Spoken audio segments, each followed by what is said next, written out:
Welcome to another edition of Art of the Kickstart. Today, I am super stoked because I am speaking with the CEO and co-founder of Silent, Mr. Aaron Czar. Aaron, thank you so much for joining us today and my audience on Art of the Kickstart. Yeah, thanks, Roy. Appreciate you bringing me on. It's a fun Uh, opportunity to talk about what we've been up to for the last decade plus. Yeah, and I'm super excited. Obviously, we had an event today that we'll get into and dive into, but I guess before we dive into anything, talk to our audience a little bit about, your journey maybe and what led you to establish Silent. Sure. The root of it, you mentioned co-founder, the person that created and conceptualized the sleeve, which is now called our Faraday sleeve, was originally called the suit pocket, and it was invented and created by my father, Randy Czar. But it was his way of just having control over pretty uncontrollable situation with mobile technology advancing and becoming a part of our everyday lives. And yeah, it took me a little while to grow into the idea of what at the time Silent Pocket could offer. But yeah, I left a job and joined forces with my father, and then kind of brought it to market from there, properly rebranded it, and it's been a very organic uh, growth ever since. So that was like 2011. Amazing. So you mentioned your father started this. Kind of what was his aha moment or key inspiration behind Silent Pocket when it began? So I've told this story several times, and I love when people are interested in asking about it. But in 1998, to be precise, like late 90s, he was sourcing materials that had metal properties in them, and he had a flip phone, probably one of those Motorola's. And I was in middle school, and he used to show me at the kitchen table, like kind of cloaking his phone and wrapping this cloth around, and then taking a landline, calling it. He's like, "Look, it doesn't ring." I didn't even have a phone, so like in my head, I'm like, I have no understanding of why this is important or why I should care. But he's a forward thinker, a massive thinker in terms of like foreseeing problems. And I think he just foresaw that there's going to be a landslide of privacy and security issues and an erosion of our civil liberties. And at the time, he was deemed like paranoid. Why would you need this? But we were still like in the budding honeymoon phase of technology, especially mobile. So that was kind of like the seed of it. Then he curbed it for 10 years and said, screw it. I'm going to prototype and make some like sleeve pouches designed to go inside of like a suit pocket Yep. when people wear suits, I guess. I mean, people still do, but, and yeah, he made an awesome product, filed a provisional patent in 2009. And yeah, it was a pretty novel idea to allow people to have empowerment, which was one of the core components of what Silent Pocket was, to have empowerment and autonomy over your own digital life. And yeah, I guess from there, there's like a few little bleeps of success and some issues, and then I got involved, like I said before, and kind of reorganized things. And my father and I love each other. Didn't work amazingly together, so he let me run with it. But he's still a huge advocate and advisor to the company. And yeah, it's been an awesome journey. That's amazing. And we always love the journey stories. And I know in previous interviews, you've mentioned challenges along the way. And I'm sure being a father son duo can have its issues. But were there any specific challenges that stood out and how you and maybe you and your father overcame those during the journey to get to this point? Yeah, my background. I sold high end wine. I was a commercial electrician. My dad's a That's an contractor. interesting mix. I kind of did it all. I was like, am I becoming the jack of all trades but master of none? And it was like that for a while. Like post college, traveled and tried a lot of different things. I always had a knack for making enough money and getting by and getting clever ideas. So I wasn't worried about landing on my feet. I just wanted to try different components and kind of feel life. But the earlier issues, I don't have a cut and sew background. all our products are soft goods, cut and sews, textiles. There's material sciences. So for me personally, that took me quite a long time and plenty of failures along the way. But my dad actually had, him and my mom had a cut and sew company called Delicate Fragrances, and like little sachets that you'd put in like your sock drawer, which were Hmm. hot in the 80s and the 90s. So he had a big, really good understanding of cut and sew and how things should be made. Um, but when I took it over, yeah, it was creating products that I moved some overseas, and that was a big challenge in itself. And I'd never done that, so it was kind of just like, you know, sink or swim for myself to really figure it out once I was running it on my own. And yeah, luckily I had a couple big sales in the beginning for our like one product that we had, and that kind of seed funded the whole venture. Sometimes that's all it takes, right? Someone to Yeah, believe in you. it was like $20,000, and but it was massive at the time, Yeah. and that's the $20,000 that allowed it to grow from there. Amazing. So let's dive in, because I think, for those unfamiliar to Silent and the original Silent Pocket, explain a little bit more of the mission and the product line and why it's so crucial in today's digital age. Yeah, so where we stand now, in society as individuals, um, you know, contributors to this global thing that we all live in. There's a lot of implications around how you connect and receive information and what you put out there. Um, Luckily, there's a lot of great tools now that you could adopt and have the same convenience as, say, Gmail, but utilize Proton Mail, which is more widely adopted. So there's software and services being designed with like privacy at the forefront, which is great. But yeah, I think this just we're in a time where there's an acknowledgement that everything's pretty creepy.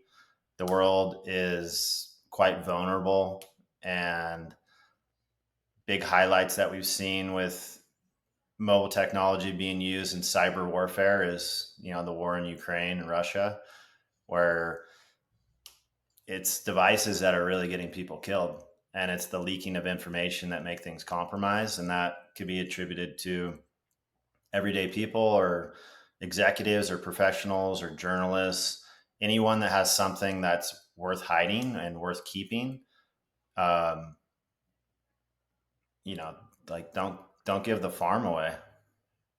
Yeah. And unfortunately, many But people are doing that without even knowing it, right? hey, the biggest thing is like, well, I have nothing to hide, and that's like all good and dandy. But I just think there's, I mean, not to sound crude, but I think there's sheeps and wolves, and people that want to like take the back seat and not address anything. It's not like you have to become some privacy advocate guru, but like taking the steps over a lifetime could really put you in a beneficial place to like have protection over your own fate and your family's fate, and that's just the reality. So Yeah, I mean, we talk about the rapid advancements in technology and information age. Where do you see Silent helping out in that space, in the next 3 to 5 years? Where does it look like the puck is heading? yeah, 35 years, quite exciting. Well, I mean, the product Silent, we make a comprehensive line of Faraday bags, and that's a term just to derive from a Faraday cage. But we're essentially blocking all incoming or outgoing signals to cell phones, laptops, key fobs. There's a ton of different use cases. But where we stand now, we just make really clean, beautiful products, and we use sustainable materials. So we have backpacks, laptop sleeves, phone sleeves, anything electronic. We have a bag or a case for it. So it allows you, our mission is to have something effortless for people to gain empowerment and autonomy over their mobile devices. So that's where we stand now. Like, we're just soft goods. We definitely want to branch into more travel and like luggage, and making things that have a much bigger value add than just like we're a cool brand and we use a recycled nylon. Like, great, awesome, but there's a lot of brands to choose from. we're fired up because we have core intellectual property. We have a huge value add, and we might be on par with, 9 out of 10 other things with other brands, but we have like this X factor, and that's the signal blocking component. And in the market, I think we have ownership over that, and we certainly have competitors. But 3 to 5 years, we've grown a lot within the DoD and the government as well. Makes sense. It's kind of funny. We're sell to both sides of the fence, I suppose. It's like people Yeah. that are like smaller government, which we believe in, but also we want to protect the people that hold critical information that have to do with America. So we're pro freedom for sure, and pro democracy, and within the military, connected devices are one of the biggest threats. So we're excited to grow within that and equipped our war fighters with tools that allow them to save lives. So What percentage of your business now, and you don't have to answer necessarily, but I'm very interested in the community aspect, because when we talk to founders, many of them are using crowdfunding to kind of build that tribe of passionate people mhm. surrounding a physical product or the item that they're pre-purchasing. And something like this, I would see that the community could be quite a vocal community, but potentially, again, since you're sitting on both sides of it, how do you work within your community of people that are supporting and buying your product, but also on the other hand, potentially utilizing it to see how else it could be, broken or manipulated in the future? Oh, it's a loaded question, but someone once said to me that if I'm not pissing someone off, I'm not doing something right, and that Sure. was in relation to writing. But we stir our own ship at Silent, and we're not afraid to lead with education. We do not try to be brash, but it's a very polarizing topic for um, blocking wireless signal for whatever reason. Yeah. And there's really three pillars in that for us. There's privacy, there's security, and then there's health. And under the health, it's EMF protection and the constant bombardment of radiation from, say, your phone. But within that market alone, that's a whole different subject. Is there's so many fringe BS products like pendants and stickers that Yeah. do I've seen a lot nothing. of those. It's based on a physiological response, peer reviewed, just all the stuff to like make fluff. Our products actually solve and have a solution. So back to your question, Silent wants to lead with education and great products at affordable prices that allow people to like gain peace of mind. And it's not a placebo effect by any means, which the latter companies and products are. So yeah, I kind of forget the details of your question, if I'm honest, if you want to repeat it or ask it No, again. that's okay. I was leading you down a path of just pure curiosity from my end in terms of the community building aspect of it. But again, it's Community. yeah. Well, How do you deal with the engagement side of the community that you've built so far? right. Well, I brought up being a polarizing subject because we've built a community on our social handles on Instagram, um, Facebook, I guess. Like we use Meta, but we've just led with authority and education, and through that, we have people standing up for us and clapping back on comments and really being engaged. We have what we think is a really powerful newsletter and a blog and content that we put out. We put a lot of time and effort into that and have content writers to give valuable information that takes 7 minutes to read, but you could be that much better in the right direction. Maybe someday we'll have a podcast. Not sure yet. Yeah, why not? Um, but we engage with them by listening to their feedback. Like clearly, well, I don't know if we're going to get into the Kickstarter realm, but in 2015 we did that, and kind of the thought process around crowdfunding is also to solicitate feedback.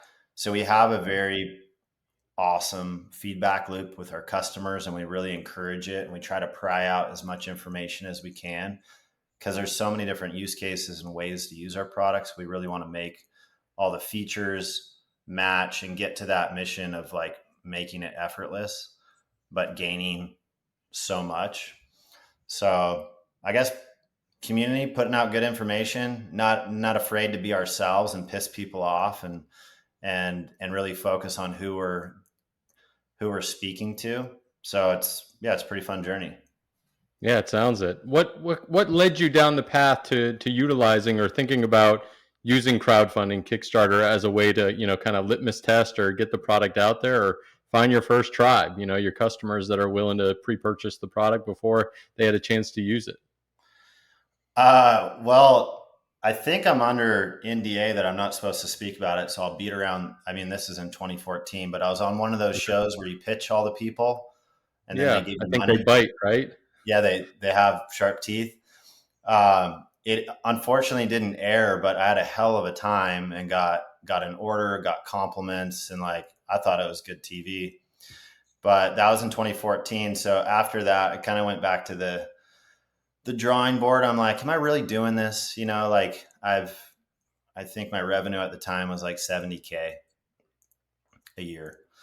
And I was like, yeah, I'm not really making money off it. I did have a dual income because I was selling high end wine on the side, and that was a great like cold calling hustle, Yeah, which is another story in itself, which is great. But so in 2015, I was just like, I'm gonna try this crowdfunding thing. Looks fun. I studied it pretty thoroughly, and I saw that people kind of played with the let's raise $100 and over exceed yep, by thousands of percent. Um, I didn't necessarily like need the money per se. It was just more like external validation and mojo to use it as a milestone. So I already had the products in production, and I'm not saying like the money didn't help; it 100% did. But sure. when you have a rally point, when you have like a definitive timeline to rally to launch something internally, and then once you set it go live, it's amazing what you could get done. Like Yeah, it blew my mind, and it was myself and an intern, and we did the entire Kickstarter campaign. We obviously had a photographer and a videographer to like do a video, but that was all sourced locally when I was living in San Diego, and we had some great products. And it, I mean, we ended up raising 42,000, which wasn't the $1 million. I'm not like it wasn't peak designs at the time, sure. but it was a great stepping stone. I really wanted to hit 100, but we weren't viral. We had no social media presence. It was just like, and we didn't want to spend the ad spend. We didn't want to spend $42,000 to show the optics that we raised 100, or I know how it works Yeah. in the back end. But it was awesome. It was just like a set a timeline, rally around it, and deliver and make it look really good. And it just kind of reinvigorated me, and that was a turning point for sure. That I felt I had a responsibility to deliver the products, of course, and a great community like establish and a base. And then I just kept going. How have you kept going with that community, right? Like, how have you continued to cultivate community within that initial tribe that was grown, a little bit more organically or publicly through the crowdfunding campaign? Well, I had a guy come up to me at a trade show earlier this year, and he was one of the original backers in 2015, and he had a more updated product. But I guess I just didn't really have much of an evaluation on what that community was or what type of base it was. But I just tried to not overcomplicate things, and I basically instituted the law of sacrifice because I had too many products. Too Okay. many products addressing too many use cases. So it spread my capital out too far, and I Yep. couldn't really hold stock of my main bread and butter, which are still the sleeves. So I just, culled the product and cut off a ton of it. And it hurt my ego at the time because those, like some of the cases were some of my favorite products. They were the products that were easily adopted by my peers and my friends because they were like Okay. a wallet on a phone, and it was EMF protection, but those type of products actually could do more harm than good.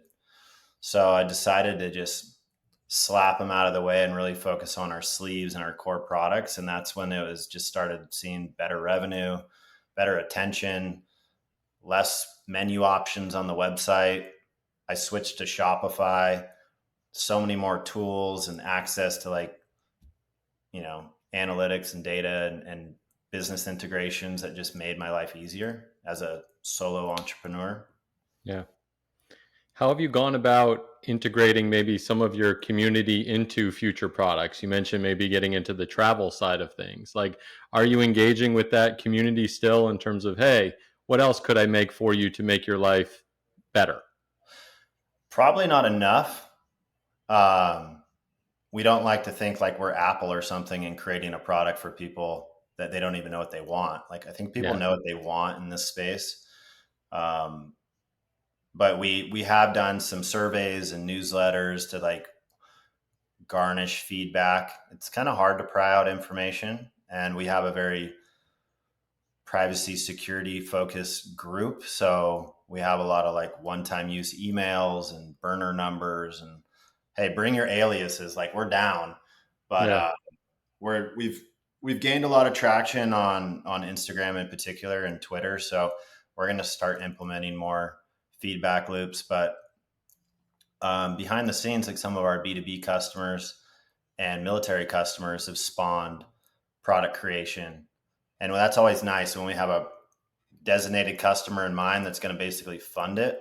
Then we'll rally and build up a business case for why we need to create a new product. Makes it that much easier when we already have a customer lined up.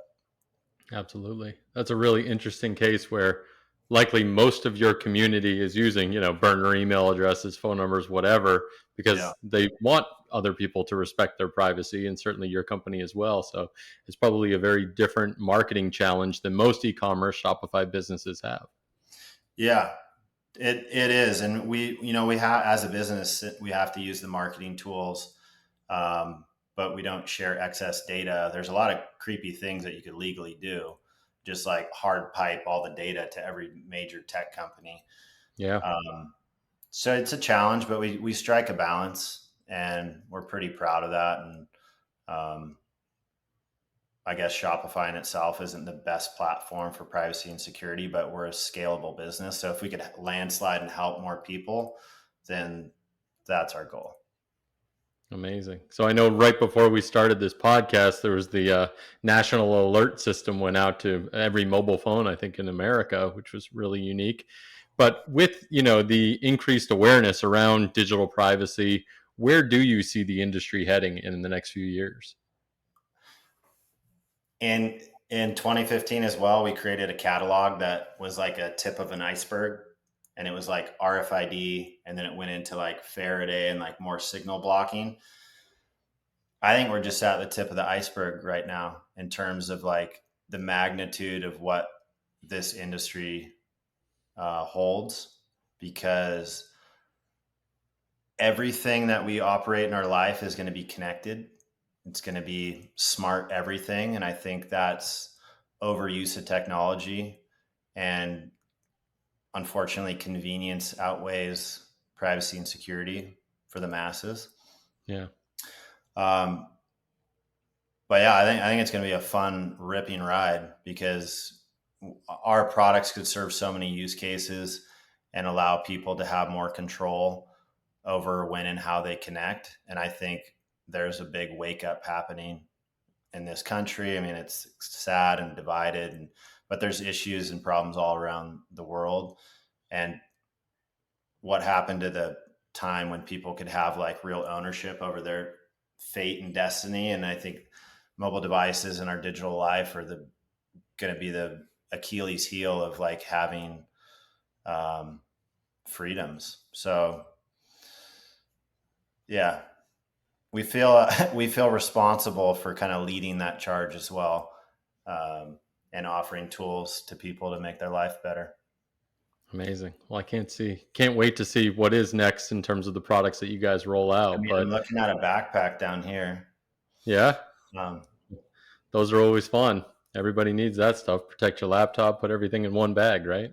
yeah, we launched something. We launched a collection called E3, and sold out, which was, I mean, the optics are great, like best case scenario, but now we're like hustling to get the products re stock. We just saw a lot of growth in the last few months. Oh, it's But great it's to hear. great. It's a clean, everyday backpack that has recycled materials. It's very thought through. It's not overly complicated. It's got dedicated compartments for your phone and your laptop. So when you're not using them, you're undetectable. And it's like going through an airport's a prime use case where it's like your laptop's not off. It's still fully alert. Your phone is, your passport's vulnerable, your wallet. So to be able to kind of shuffle those devices before you walk through, those like big white corridors, Yeah, they just have scanning equipment and you're just getting sucked apart. blasted. Yeah, Yeah. Um, and yeah, I'm sure people that listen to this will be like, well, why do I care? And I think in due time you will care. So it's one of those things that can kind of goes hand in hand with like diet and nutrition and wellness, and really, as you come of age and maybe you're 35 or 40, and I'm turning 40 this year, and I've devoted way more time into my health. Um, you kind of realize that you have control. And the beautiful thing about social media is that there's a lot of quick education, hmm, and there's a lot of BS calling and calling things out because we're just handed Doritos and we're told that they're approved to eat, but they're just like going to kill us. That's just one small example of the things that are deemed safe but available. Um, and I think there's some things that will come to light with companies like the Android devices and Apple products that they're going to have to acknowledge some hard truths yeah. with health and privacy and security, which there's a lot of privacy washing going on right now. Like it's the hip new thing, which it is. Um, It's good to be part of the conversation, right? hey, I'm optimistic on the outlook of what life looks like for everyone, but I'm a realist when it comes to the facts of what we're actually dealing with on a day to day. But we want to be a company that leads that charge and educates, and like every individual doesn't have to like live and breathe that. But if there's more companies providing tools, software, or physical products that allow you to like get to the right place, then awesome. And there are. So that's exciting. Indeed, it is. Well, in terms of keeping it real, Aaron, this is going to get us into our launch round where I'm going to rapid fire questions at you and you just give me quick answers. Sound good? Okay, let's do it. Let's do it. So, what inspired you to be an entrepreneur? Um, I had a knack for it earlier on. I used to buy and sell cars in college and did a lot of funny things to make, double my money. And it just came easy to me. So I felt like that helped. And then also both my parents are entrepreneurs and kind of showed me the way on not having to work for the man. Nice. So, if you could meet with any entrepreneur throughout history, who would you want to have a nice high end glass of wine with? Oh, did Einstein drink? I'm not He sure. will in this instance, sure. Yeah, we're cracking a bottle of Burgundy. I There would we like go. to, even though it's French wine. Yeah. What would be your first My question desk, for him? my desk is kind of cluttery, and I know Yeah. his was too. So I think we get along. So, what would be your first question then for him?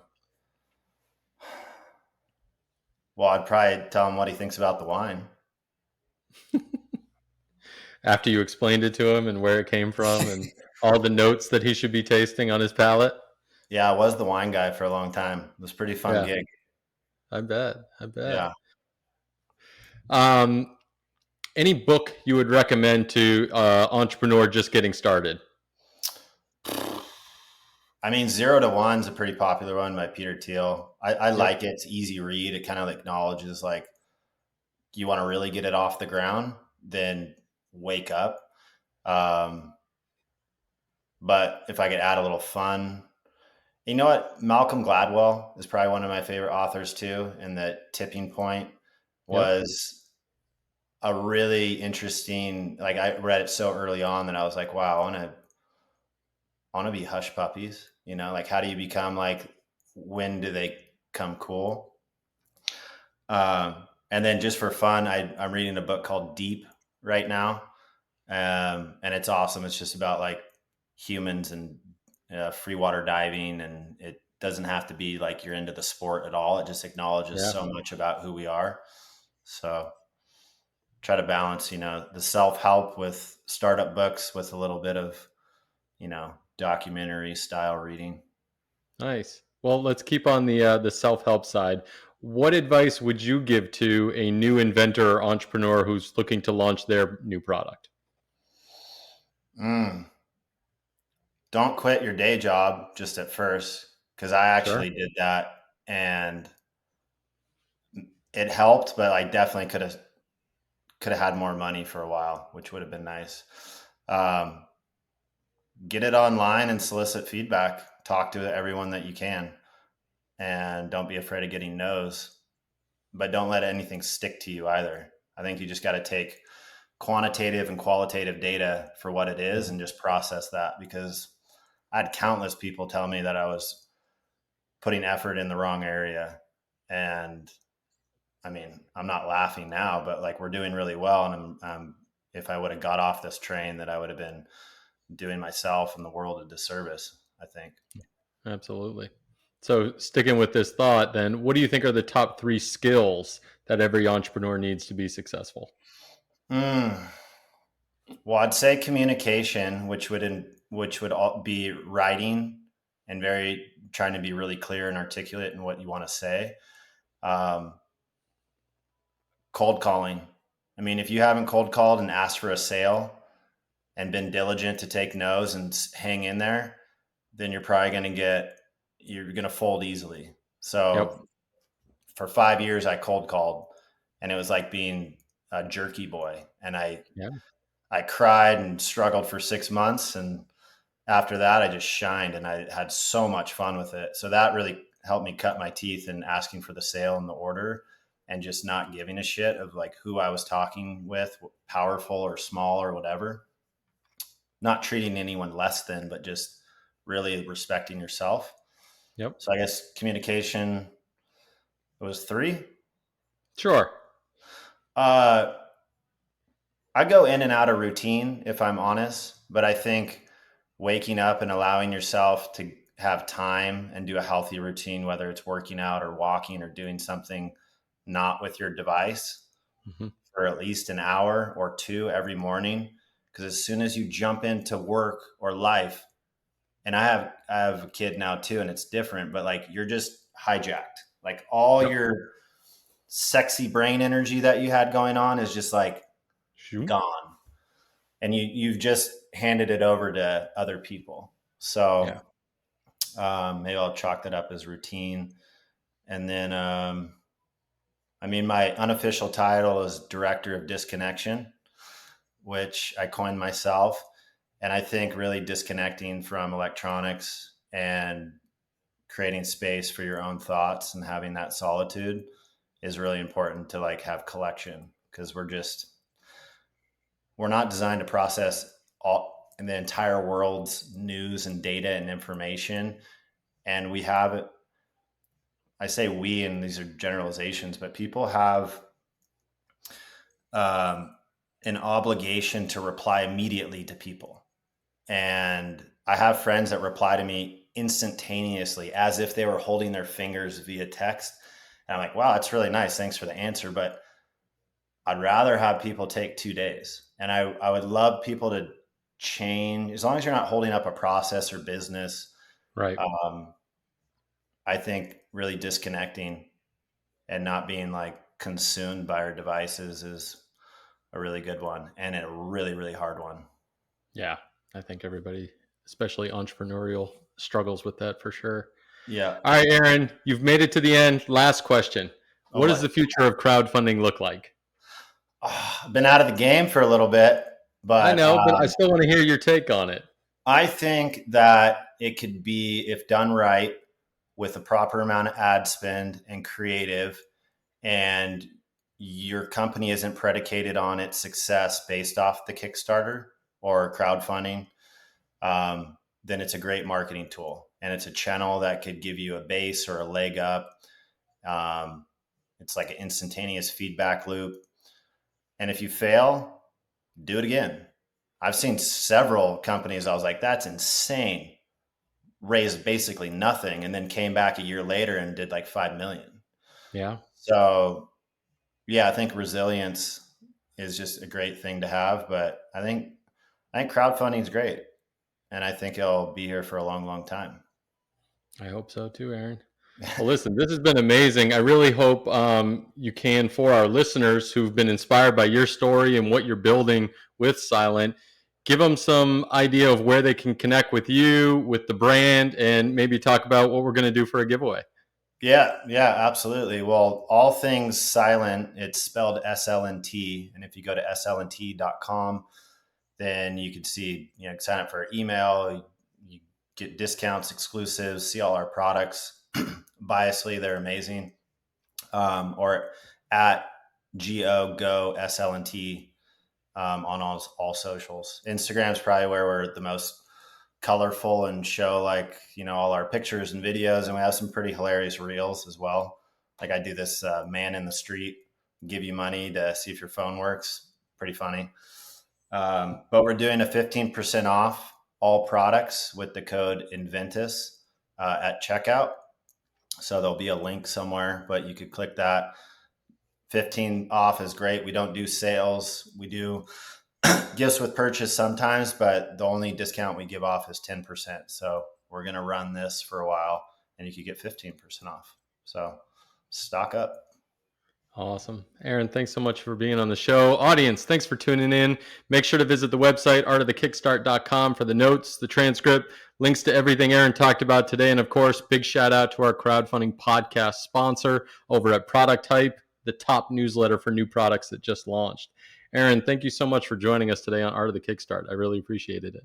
Yeah, thanks, Roy. That was fun. Always a good time to talk about what I've been up to for a decade.